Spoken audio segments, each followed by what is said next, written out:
House Democrats and the Scott administration attempt to reach a compromise on education and property tax reform. Plus, Vermont's education secretary reverses course on DEI compliance, and a look at who's helping design Vermont's new juvenile detention center. All that and more ahead on Vermont This Week.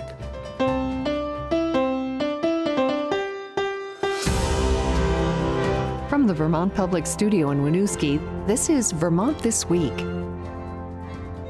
Made possible in part by the Lintilac Foundation and Milne Travel. Here's moderator Mitch Wertlieb. Thanks for joining us on Vermont This Week. I'm Mitch Wertlieb. It's Friday, April 11th, and joining us on the panel this week, Sasha Goldstein from 7 Days, Ethan Weinstein from VTDigger, and joining us remotely today, Lola Duffort from Vermont Public. Thank you all so much for being with us on the panel today. I want to say right from the top, we have fast-moving news. We're going to be talking about something here that's sort of ongoing as we're going to tape here today. House Democrats are proposing an education funding and property tax reform, kind of a compromise. Ethan, what is the latest that you can tell us about this? Yeah, Mitch, so this bill has consumed the legislature this year. Things got off to a slow start as Governor Scott and Education Secretary Zoe Saunders unveiled their plan for education reform. Basically, there's two fundamental topics at play. There's education governance, consolidating Vermont school districts into larger regional blocks. And then you've got changes to education finance, specifically changing the funding formula that the state uses. For months at this point, lawmakers have been working on their version in the House, Democrats leading the way. That's been slow going, and all the while there's been a lot of Republican resistance. Finally this week, some of that started to hit the floor. The Ways and Means Committee, the Tax Writing Committee in the House had developed their version of a foundation formula that spent a little bit more than the governor's idea. And Democrats in the House Education Committee, they wanted to slow down a little bit compared to the governor and outsource the creation of new consolidated school districts. Both of those changes drew ire from their Republican colleagues. And yesterday, when this massive proposal finally reached the House floor, things got a little dicey. And all of a sudden, lawmakers... Contentious dicey? Well, it was a lot of back room running around and people, in hushed voices. It wasn't necessarily clear how many votes Democrats had on this proposal. There was delay after delay. And in what was really an odd move, when the House first voted on this, they did it by voice vote. And so that concealed, the support that the bill had because every member didn't have to detail. Or didn't have, as you were saying, Lola, yeah. But yeah, Lola's in Montpelier, so I'm curious what she's hearing as sort of the latest here, because yeah, it's still changing as we're all sitting around the table. What do you got for us, Lola? Yeah, so I guess the first thing to understand is in order for a bill to pass a chamber, it needs 2 votes. And usually those take place over the course of 2 different days, unless you're suspending rules. And so, with it being very much in question whether or not there was enough support for the bill to pass, lawmakers yesterday passed this preliminarily on a voice vote, which is when everyone says yay or nay, and the speaker kind of decides which side was louder. And, they passed it preliminarily with the expectation that today we would have the real floor fight. We have since seen an amendment to the bill that has a Republican sponsor and a Democratic sponsor. The Republican is Casey Tooth, is very close to the governor. The Democratic sponsor is Lori Houghton, who is the House Democratic Majority Leader, right? So you can have a sense that this is the message that is coming from leadership. And what this amendment does is it puts lawmakers on the redistricting commission, which is in charge of kind of drawing these district lines in this new universe where we would have consolidated districts. That's one thing that that Republicans have been calling for. They want lawmakers to be more involved in that process. It's not a huge concession to Republicans, but it is a concession in their direction. And it appears to be an attempt to get enough Republican support so that the bill can survive and pass the House today. As you mentioned, we are taping as the debate is ongoing. And hopefully it will have wrapped up by the time this actually airs. But to be determined. I think people at this point do expect it to pass and to have the votes necessary, but But what's the upshot of it all? Even if something does pass, what are we expecting to see that's going to really change here? I mean, we're going to see if this were to pass, the next chamber and then get signed by the governor, a profound upheaval in how we govern and how we pay for schools. To me, the kind of largest change over and above, school district consolidation is this idea of a foundation formula. Right now, the way that we decide how much schools are going to get in terms of funding is that local voters vote on a budget. It's local control, and whatever that amount the state pays, a foundation formula would see the state use a per pupil formula, to decide how much money gets sent to districts. Okay. And when you look at modeling that's been done by, on the House Democratic proposal, what you'll notice is that the top line number doesn't change that much, actually. We wouldn't actually dramatically reduce overall spending. But what we would see is really dramatic redistributions, right? So Bennington, Rutland, the Northeast Kingdom would suddenly get a lot more money than they do now.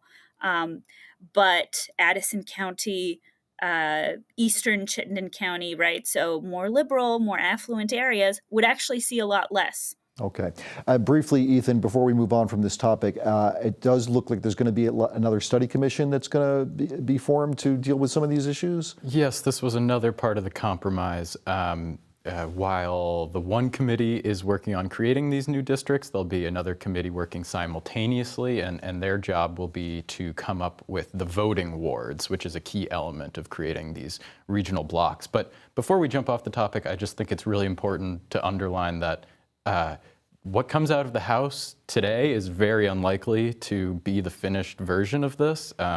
It's still got to go through the Senate. The Senate generally doesn't just take what the House has and... They're not going to rubber stamp it. No, they're not going to rubber stamp it. So I think we're going to be having this conversation again and again over the next few weeks. Well, and we know obviously the governor's plan moves a lot quicker than this House plan does, with the committees coming up and just the amount of time to actually implement all the changes.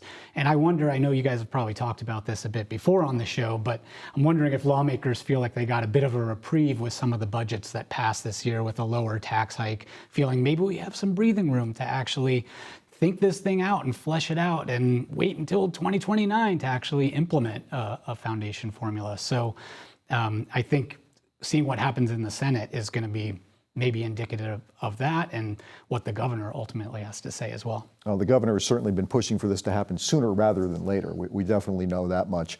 And sticking with education now, Vermont's Education Secretary Zoe Saunders made some news reversing course on something to do with a DEI pledge. Lola, what can you tell us about that? Yeah, so last week, the Trump administration went to schools nationwide and they said, look, we think some DEI programming that is happening right now is technically illegal. They were very vague about sort of what would count as quote unquote illegal DEI. But, told schools, if you don't affirm that you are not doing this kind of DEI programming, we are going to pull your Title I funds. And Title I funds are a pot of money that's targeted to high poverty schools. It's one of the largest pots of federal money that schools nationwide receive. And what our education secretary did after receiving this kind of directive is, sent this kind of legalistic threading of the needle this guidance that tried to thread this legalistic needle to school districts and said, we want you to certify compliance with this, but we also think that you can keep doing what you've been doing and that it'll be fine. That's a mushy message, isn't it? It is a very squishy message, Yeah. yes. And it was not satisfying to basically most education leaders. Yeah. It really alarmed them, and it made them feel like it put them in an impossible situation. And there was quite a bit of pushback, right, Ethan? Yeah, almost immediately. You know, over the weekend we heard news that the superintendent in Winooski had told the education secretary he wasn't going to comply and submit one of these certificates. On Monday, as the news continued to develop, the associations representing school board members and superintendents, they met with Education Secretary Saunders and Attorney General Charity Clark, and they basically said, look, these certificates you want us to fill out, this isn't going to work for us. We see this putting our members at real risk. Monday was an extremely hectic news day. We had, Saunders and Clark doubling down and saying, look, we believe you can fill out these certificates and protect your diversity, equity, and inclusion programming. And then just a few hours later, we had them walk it all back and say, you know what? The state's going to submit one certificate and individual districts no longer have this requirement. And again, the fast-moving pace of these things, really, it flows right into the next story that we have to talk about. And Sasha, this is something that has been covered in your paper. There were 2 Vermont high school students from CVU. The word that we had just from yesterday was that they're from Nicaragua. And even though they had permits to be here in the country legally, they were going to be deported. But there's news on that now. A federal judge put a stay on that. What's the latest you can tell us about this story? Yeah, the latest we know is that a judge has stopped these mandated deportations from for people from Nicaragua, Haiti, I believe a couple other countries, I think Venezuela as well. Yep. So they were required, the Trump administration said these people who are here on kind of this temporary protected humanitarian parole status, I believe is what they call it, would have to leave the country by the end of April, which was pretty shocking to these people who thought they were here and in good standing. They hadn't been accused of anything. They were going about their lives. And that was the case with these 2 students at Champlain Valley Union High School in Heinsberg. These were 2 seniors there, and they were basically told, you're going to leave at the end of the month. Our understanding is they were going to leave voluntarily rather than try to fight it and possibly actually be deported. So what we don't know at this point in time is whether that is still the case and they are going to leave, or whether they plan to wait it out and see what happens with this judge's ruling. An interesting thing about this, it's actually really kind of sad. The school decided, in light of this news, to hold a brief graduation ceremony for these 2 students so that they could leave the U.S. with their high school diploma. They'd earned enough credits. It's just heartbreaking when you think about it. We heard from a librarian who had worked closely with one of the students who said what a hard worker they were. And again, I want to be clear, we're protecting their identity and not naming names or even gender. But just hearing these stories, it's just, it's kind of a shocking one. And again, fast moving. We don't know. Yeah, we'll have to keep following that and see what ultimately happens. The superintendent of schools, CVU, as you were saying, Sasha was saying, these are really well-liked students, and it hit the community really hard. Yeah, once an email went out to community members, and we heard that there were hundreds of responses to that email, including from Senator Bernie Sanders' office. State Treasurer Mike Pichek reached out. People were offering money, lawyers, whatever they could do to try to help these students. I think it really hit home for people that these are community members who are being forced out for no reason at all. And this shift in federal policy, by the way, affects up to 500,000 people in this country. The countries we mentioned, also including Cuba, but we're seeing it have an effect right here in Vermont with these 2 CVU students. Thank you for updating us on that. Lola, back to you. There is a problem with Vermont schools having some money that's going to be unreimbursed now because of an sort of an aid clawback. What's the latest on that?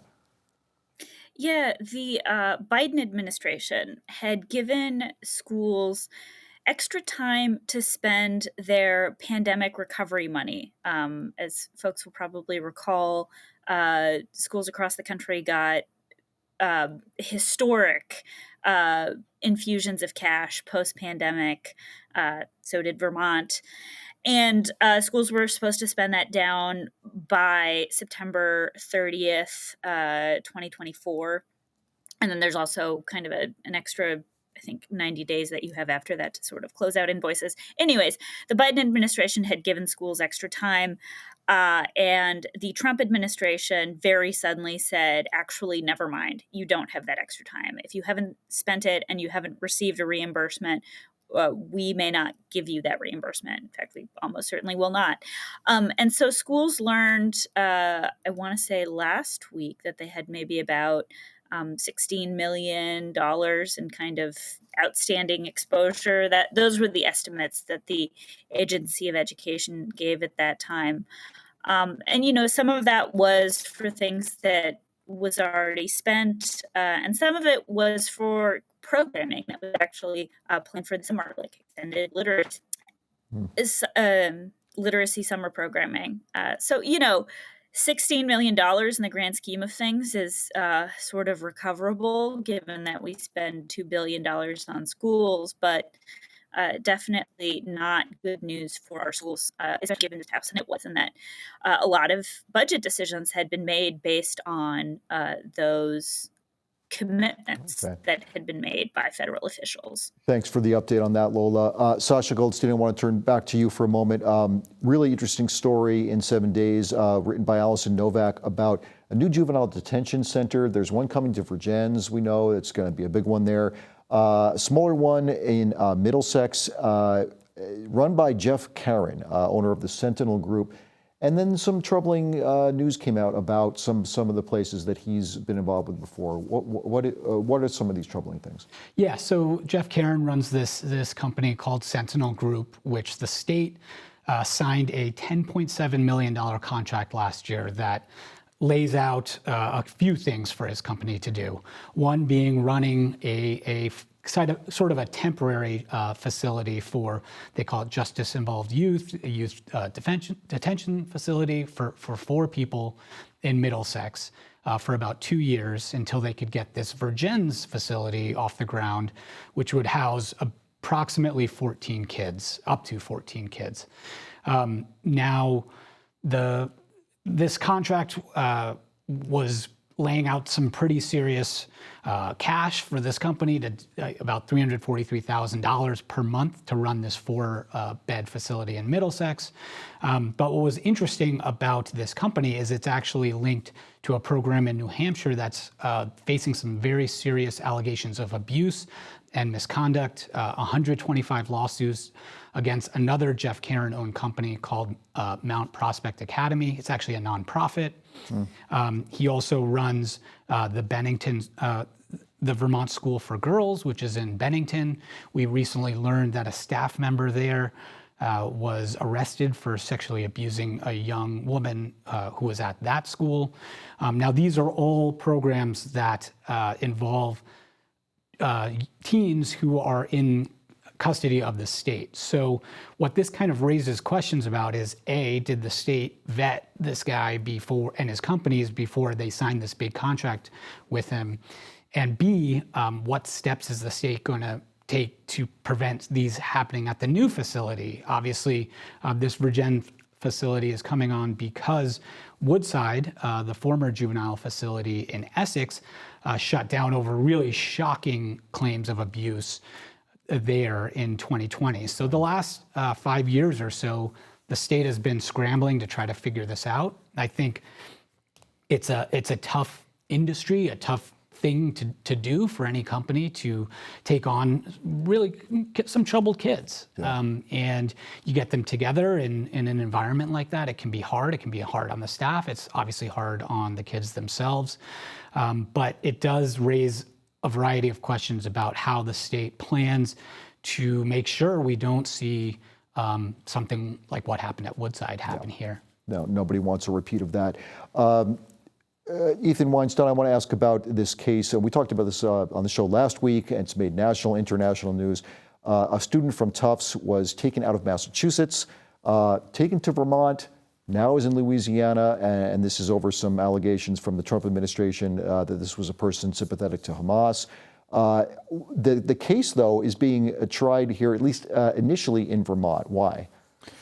Yeah, so maybe just a quick reminder for viewers. I think the video of this woman, Rumeysa Ozturk, being detained by ICE officials in Massachusetts. They were, plainclothes officers, and they picked this woman up off the street.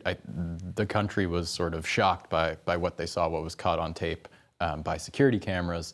The case is now coming to Vermont because after Ozturk was taken into ICE custody, a few hours later, her lawyers filed a lawsuit claiming she'd been wrongfully detained.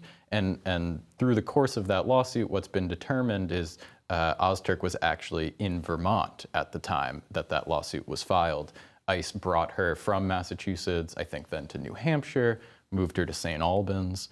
And so now we're expecting a hearing on Monday where a judge may determine whether the case should stay in Vermont or it could perhaps be moved to Louisiana, where the student is currently being held, or perhaps it will come to fruition here in Vermont. And this is bringing up questions about immigration detention in Vermont in general. Yeah, some reporting I've been working on in recent weeks has looked at the way Vermont's prisons collaborate with immigration and customs enforcement as well as Border Patrol. What we know is that since President Trump took office for his second term, the number of people in Vermont's prisons who are detained for immigration authorities has increased. There's something like 20 per day at this point who are held. They typically are in St. Albans if they're men, or they're in South Burlington if they're women.